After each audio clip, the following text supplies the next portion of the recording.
नवरा बायकोच्या नात्यात भांडणे मारामारी होत असल्यास या टिप्स फॉलो करून पहा.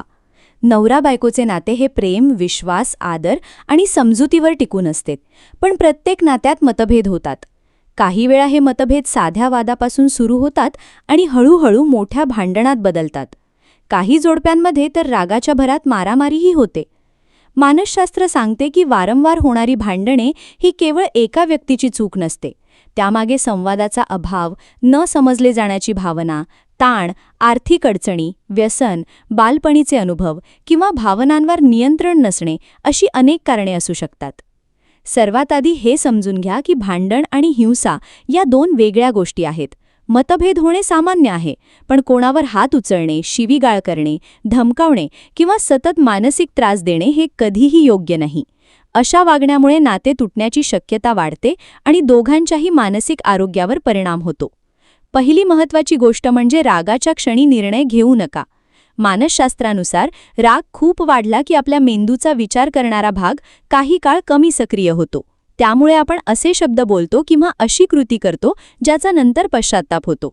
त्यामुळे राग आला तर काही मिनिटे शांत रहा, खोल श्वास घ्या, पाणी प्या किंवा थोडा वेळ त्या जागेपासून दूर जा.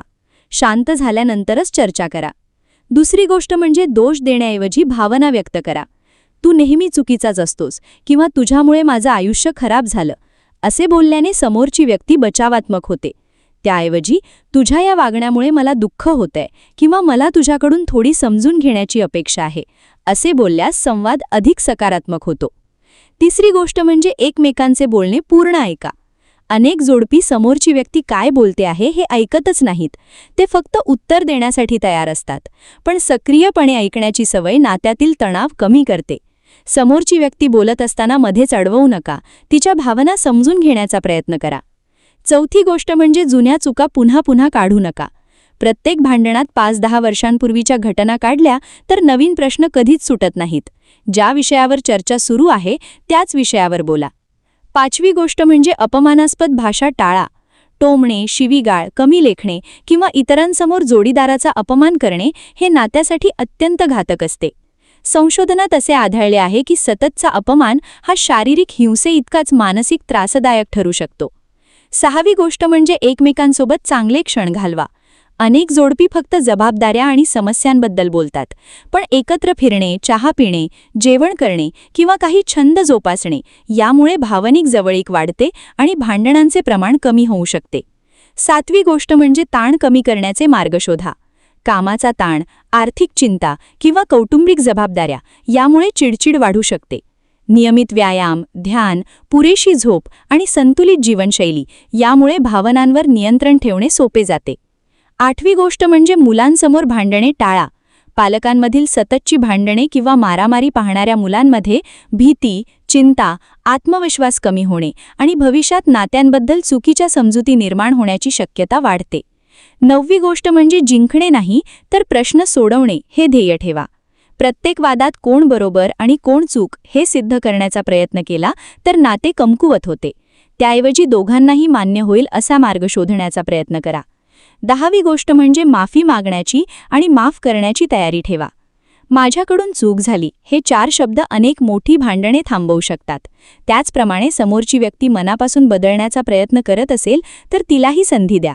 जर नात्यात वारंवार मारामारी होत असेल, भीती वाटत असेल, धमक्या दिल्या जात असतील किंवा हिंसा वाढत असेल तर फक्त घरगुती उपायांवर अवलंबून राहू नका. अशा परिस्थितीत मानसशास्त्रीय समुपदेशक, वैवाहिक समुपदेशक किंवा इतर योग्य तज्ज्ञांची मदत घेणे आवश्यक आहे, कारण हिंसा ही सामान्य वैवाहिक समस्या नसून गंभीर बाब आहे. शेवटी प्रत्येक नात्यात मतभेद असतात, पण आदर, संवाद, संयम आणि समजुतीदारपणा असेल तर अनेक समस्या सोडवता येतात. लक्षात ठेवा, प्रेम टिकवण्यासाठी फक्त प्रेम पुरेसे नसते. त्यासाठी योग्य संवाद, भावनांवर नियंत्रण आणि एकमेकांबद्दलचा आदरही तितकाच महत्त्वाचा असतो. आणि जर नात्यात शारीरिक किंवा गंभीर मानसिक हिंसा होत असेल तर ती सहन करण्यापेक्षा सुरक्षिततेला प्राधान्य द्या आणि तज्ज्ञांची मदत घ्या. अशावेळी वेळेत घेतलेले योग्य पाऊल अनेकदा नाते सुधारण्यास किंवा आवश्यक असल्यास स्वतःचे संरक्षण करण्यास मदत करू शकते. प्रस्तुत मानसशास्त्रीय लेख तुम्हाला कसा वाटला जरूर कळवा. तुमची प्रतिक्रिया आमच्यासाठी महत्त्वाची आहे. तुम्ही सुद्धा कमेंट बॉक्समध्ये एखादा विषय लेखनासाठी सुचवू शकता. त्यावर लवकरात लवकर आम्ही व्हिडिओ प्रकाशित करण्याचा प्रयत्न करू. तसेच हा उपयोगी व्हिडिओ उपयोगी लोकांना जास्तीत जास्त शेअर करा. मानसशास्त्र संबंधित अशाच नवनवीन माहितीसाठी आम्हाला फॉलो करायला विसरू नका आणि आपल्या अधिकृत व्हॉट्सॲप चॅनलमध्ये सहभागी होण्यासाठी 9137300929 या क्रमांकावर व्हॉट्सॲप करा. तेथे लगेचच तुम्हाला व्हॉट्सॲप चॅनलची लिंक मिळेल. मानसिक समस्येवर गोळ्या घेण्यापेक्षा अधिकृत मदत घ्या. त्यासाठी वर दिलेल्या क्रमांकावर फोन किंवा व्हॉट्सॲप करू शकता. लवकरच एका नवीन विषयासोबत इथेच भेटूया. तुर्तास धन्यवाद.